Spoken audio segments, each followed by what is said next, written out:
Project Marinus began in 2017. For more than 7 years, this project has literally been a pipeline dream of Tasmanian and Victoria and the Australian government. Construction for the project isn't meant to start until 2026, with the first cable to be ready in 2030. A second cable, if that ever goes ahead, will be ready by apparently 2033.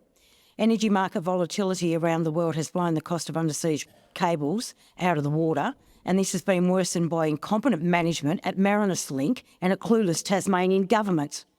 But almost every metric, it seems that the Marinus Link isn't on track to be ready on time, let alone to be built at all. Minister, are you confident this project will be delivered on time?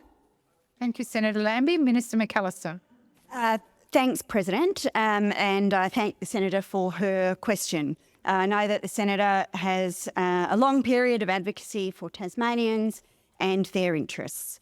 She's right that projects like this do have long lead times, and she is also right in saying that for a very long time, nothing happened on Marinus. The former government talked a very big game, but they did not fundamentally progress the project. So the former minister, Mr Taylor, said of this project that it would provide the affordable, reliable, sustainable electricity that's not just required here in Tasmania, but is required in the mainland. And he said that, but it didn't get anywhere, did it? And it's a shame because the AEMO ASP in 2024 this year finds that that project remains an actionable project and it provides hundreds of millions in net market benefits. Now, the government has made progress.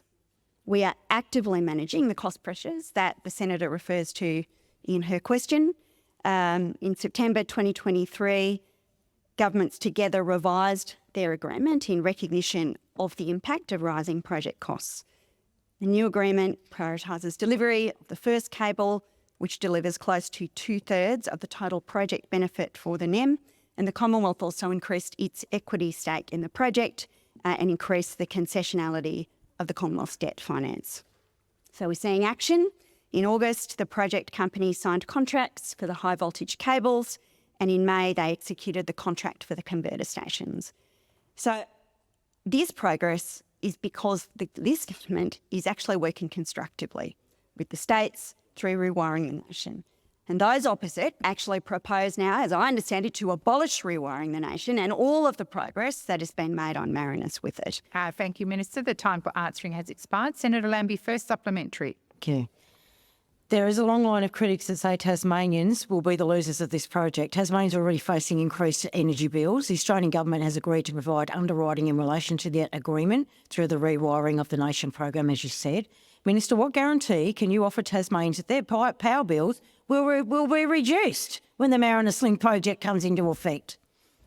Thank you, Senator Lambie. Minister McAllister.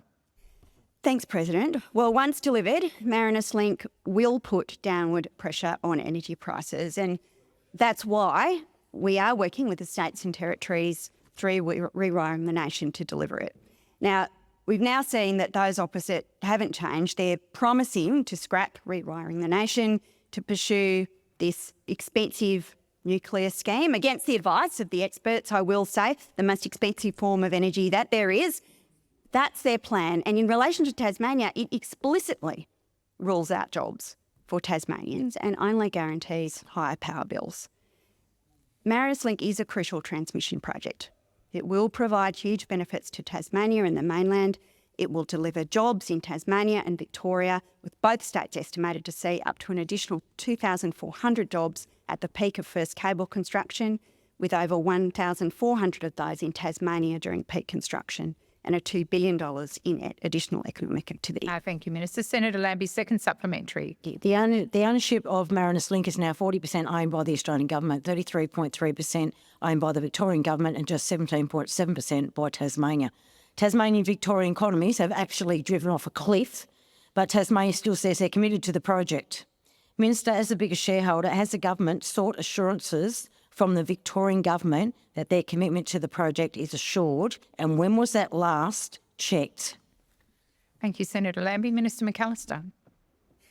Thanks very much, President. Well, all three governments remain committed to Marinus Link, and that is because they understand the significant benefits that the project will deliver to energy customers in Tasmania and on the mainland. Now, I've already talked in my answer to your first supplementary question about the jobs benefits. But the other benefits, of course, include reliability. This will improve reliability in the NEM. Better utilisation of existing Tasmanian generation, with the first cable delivering an additional 750 megawatts of firm supply to the mainland at times of peak demand, especially in Victoria. It also provides a measure of security for Basslink. That's additional security for Tasmania. It's important redundancy for that Basslink cable. And the second cable, which will be considered after the final investment decision is taken for Cable 1, will support investment in Battery of the Nation projects, as well as Tasmanian renewables, which will put downward pressure on electricity prices. Thank you, Minister, for time for answering.